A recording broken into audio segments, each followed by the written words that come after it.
niruhusu nilete salamu ya watu wa Homa Bay.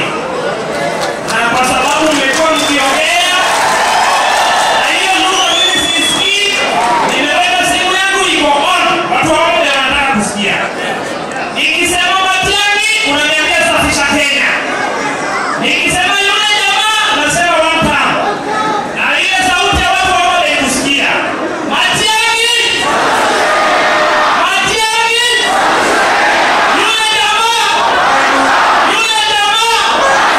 Basi. Nitawaambia. I want to address the media in 1 minute. I want to address the media in 1 minute. We as Regencies, we donated Dr. Fred Matiang'i as the 6th President of the Republic of Kenya. This is an initiative that was not personal on Dr. Fred Matiang'i. It is us, the Regencies, who requested Dr. Matiang'i to come and meet the Kenyan people.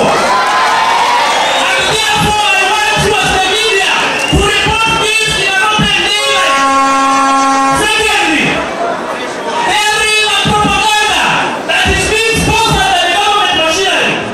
And I want you the media to be very clear. Wakati ya yule jamaa, si mauaji yalikuwa. Saa hizi zimezidi. Matiang'i yako kwa ile serikali. Si tunajua muuaji. Nikisema yule jamaa, sema one time. Yule jamaa. Finally, nataka kuona watu wetu wa Kisii.